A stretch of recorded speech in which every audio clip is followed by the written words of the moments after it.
So I know there's a lot of jobs. Wait a minute. You're telling me you're telling me we've got too many jobs in the country?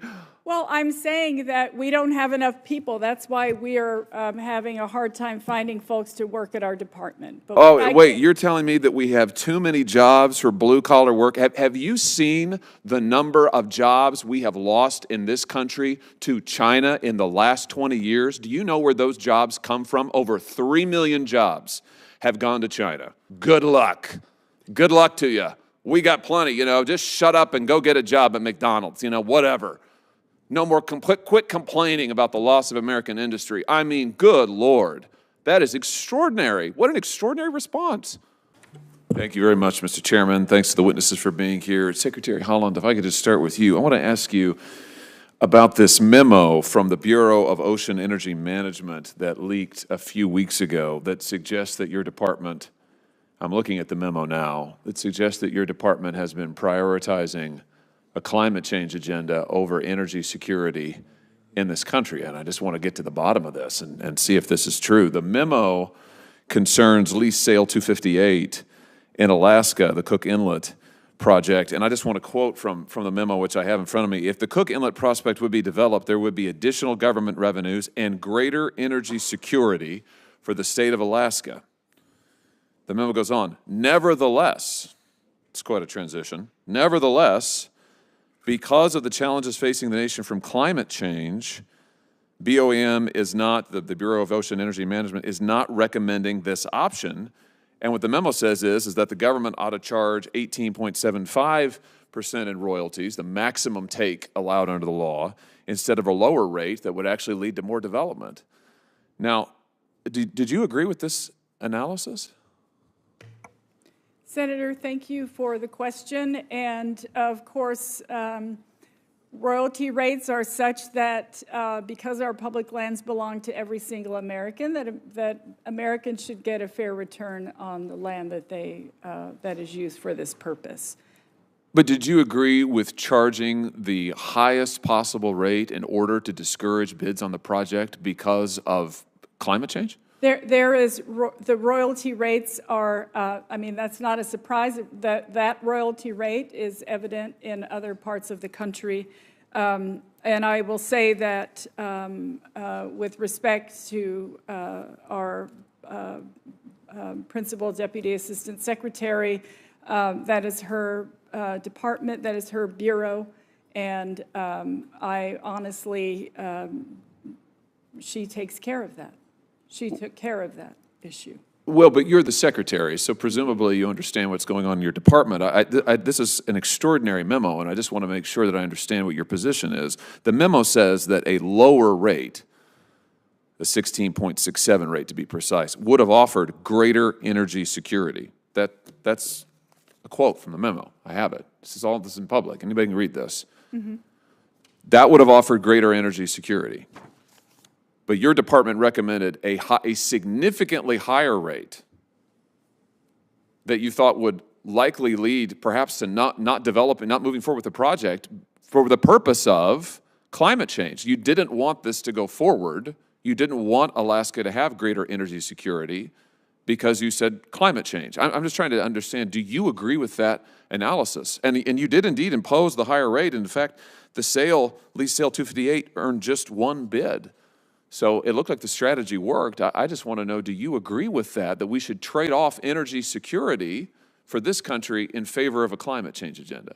Senator, what I can tell you is that the royalty rate for the leases was the most reasonable balance of environmental and economic factors for the public and was consistent with the IRA requirements.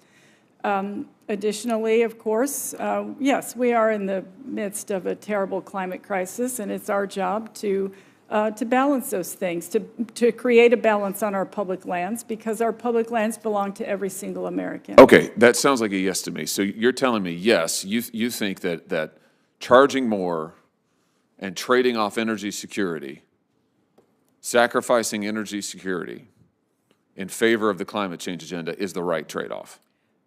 Senator, this royalty rate was consistent with the IRA requirement. Well, yeah, it's the highest. It's consistent in the sense that you couldn't charge more than that. I mean, the memo lays this out. You selected the highest possible tax, essentially, in order to discourage development, and you succeeded in it. What's amazing is the memo, and listen, kudos to the person who wrote the memo, because they're very honest. They say we could have energy security or we could have the climate change agenda. Energy security needs to be sacrificed. Let's go with climate change. And you're telling me that you agree with that. I just have to say, I think that is a disastrous trade-off, and I can't improve upon the comments offered by one senator who said, I'm appalled by the contents of this memo, which make crystal clear that this administration is literally putting their radical climate change agenda ahead of the needs of the people of Alaska and the United States. That was the chairman. Mm-hmm. He was absolutely right about that. Well said, Mr. Chairman. And I just want to register that I think that this decision to sacrifice our energy independence and energy security in favor of an agenda that is making us dependent on China, that is making us dependent on OPEC, that is making us dependent on every dictator around the world is a disastrous choice for the working people of this country. My time's expired. I have some more questions, but I'll give them to you for the record. Thank you, Mr. Chairman. Thank you. I just want to come back, Madam Secretary, to this trade-off between energy security and the radical climate change agenda that you've endorsed, which is less energy security for America, radical climate change agenda. On the subject of these sweeping mandates related to electric vehicles that the Biden administration has imposed, including now for our military, the metals needed to make the lithium-ion batteries in those vehicles are, of course, lithium, nickel, graphite, and cobalt. Now, can you tell me what nation is the largest producer of refined lithium in the world? No, I can't. It's China. Can you tell me which nation is the largest producer of refined cobalt in the world? No, Senator. It's China. Do you know what nation is the largest exporter of natural graphite to the United States globally? No, Senator. It's China. Okay. So in all of these instances, these mandates, your decision to trade off our energy security in favor of a radical climate change agenda is making us more and more dependent on China. And at the same time, you are denying mining, blocking permits for mines in this country that would allow us to develop nickel and copper and cobalt. Why? Why block the development of these resources in our own nation in favor of making us dependent on China? Senator, are you referring to the boundary waters? I'm referring to the Twin Metals mine in Minnesota. I think that Senator Brasso was just asking about. Yes, near the boundary waters, which is an iconic place and, of course, a very valuable ecological system to many plants, animals, species. But jobs for, let me just say this though, jobs for blue-collar workers in this nation are valuable resources. The livelihood and well-being of American families are valuable resources. The ability of America to have our own industry and not be dependent on China is a valuable resource. Why should those things for millions of Americans be sacrificed in favor of your agenda for radical climate change? Senator, I know that there's like 1.9 jobs for every American in the country right now, so I know there's a lot of jobs. Wait a minute. You're telling me we've got too many jobs in the country? Well, I'm saying that we don't have enough people. That's why we are having a hard time finding folks to work at our department. But wait, you're telling me that we have too many jobs for blue-collar work? Have you seen the number of jobs we have lost in this country to China in the last 20 years? Do you know where those jobs come from? Over 3 million jobs have gone to China. Do you know where those jobs have come from? They've come out of Midwestern towns like the ones I represent. They are blue-collar workers, and you're sitting here and telling me that we have too many jobs in this country? Are you serious? Senator, we are working hard every single day. We have processed 20 mining applications, 20 mines or mining modification permits since January of 2021. We are moving forward. We're doing our jobs. We're fulfilling our mission for You're the not moving Department. forward, you're moving backward. You're shutting down and denying permits for mines in this country where we can develop our own resources. You're shutting down oil and natural gassing permits. You're approving taxes and royalties that deliberately suppress American energy development in favor of a climate change agenda. And now you're sitting here and telling me we've got too many jobs in this country. We've got gobs of jobs in this country. We don't need any more jobs in this country. I want to take the strongest possible exception to that comment and to that entire mentality, which I think is very honest. I think it reflects the mentality of your administration, which is when it comes to blue-collar workers in this country, you're on your own. Good luck. Good luck to you. We got plenty, just shut up and go get a job at McDonald's, whatever. No more, quit complaining about the loss of American industry. I mean, good Lord, that is extraordinary. What an extraordinary response.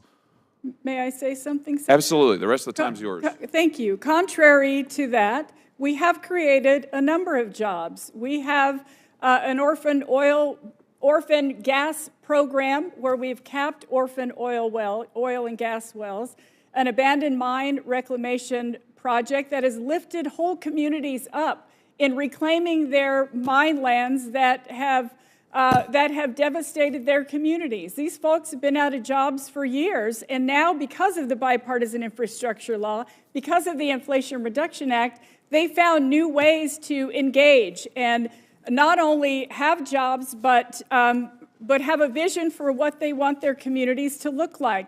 We have plugged orphan gas wells in people's backyards in Pennsylvania, and we're doing so in California and Texas. These are communities that rely on this government to find a way forward for them. There is, unfortunately, a dearth of legacy pollution in this country. Those are jobs, good-paying, well-paying jobs with benefits that Americans are having because of President Biden and his policies, and we're proud to move those issues and those programs forward for the American people. My time has expired. I'll just say in conclusion again, trading off American energy security in favor of your radical climate change agenda, shutting down good-paying American jobs in our energy sector, and then saying the explanation is we've got plenty of jobs in this country, I think is the most potentially, and this is quite a high bar, I might add, the most unbelievable statement I have heard from a member of this administration, maybe in my time in the Senate. Thank you, Mr. Chairman. Thank you. I want to thank all of you again for being here. Appreciate it very much. And the members are going to have until the close of business tomorrow to submit additional questions for the record. The committee is adjourned.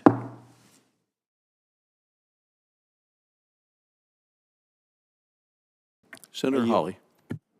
Thank you, Mr. Chairman. Secretary Holland, do you know the group called the Wilderness Society? I've heard of it, yes. And what, to your knowledge, what is this group? It sounds like the name is explanatory. Well, let me help you a little bit.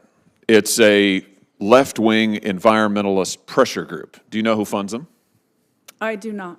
Well, I can help you with that, too. It's funded in large part by a foreign billionaire, Hans-Jörg Weiss, who has routed his money through all manner of dark money groups, including the Arabella Network. Hans-Jörg Weiss was investigated by the FEC for illegal campaign contributions because he's not a United States citizen.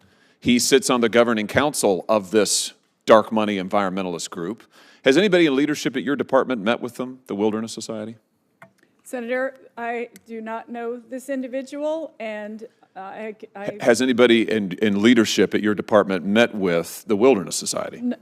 Well, I'm sure we've met with a lot of groups and organizations in the work that we do, and we're discussing the environment. So does that mean you don't know, or you're not going to answer my question? I don't have a full list of everyone that everyone has met with. But well, I can help you with that as well. The answer is yes. Your leadership has met with the Wilderness Society. They met with the Wilderness Society when that group was a plaintiff suing the Department of the Interior with an adverse lawsuit against you, and they met with them off the books. I've got the emails. In July of 2021, after you had come to office, members of the Wilderness Society, when they're suing the department, write to your top deputy and ask for a meeting to keep it off of his calendar. Here it is, July 14th, 2021. Can we set up a meeting with these folks? July 19th, 2021, they propose how they might calibrate this so it doesn't look like they're violating any of the rules of the court. And remarkably, it stays completely off of everybody's calendars. We only know about it because FOIA requests were filed. And then after they have these off-the-books meetings, their request is to cancel the mineral leasing rights in Minnesota in the Superior National Forest. This is a critical minerals mine. The society wants the mine shut down. After they meet off the books with your leadership, you do it. A few months later, you do it. You cancel the leases, and then you withdraw 225,000 acres of critical mining from production and leasing shortly after that. Is it common practice at your department to meet with dark money groups off the books and conceal it from the public?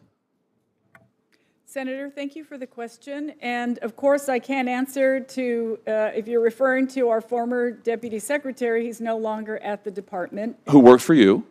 He worked for the president. He was appointed by the president. He's your deputy secretary. Are you the secretary of the Department of Interior? I thought that's why you were here. Yes. Are you the secretary? Don't look at her, look at me. Yes. Are you the secretary? I am. Do these people who are sitting here today answering most of your questions, do they work for you?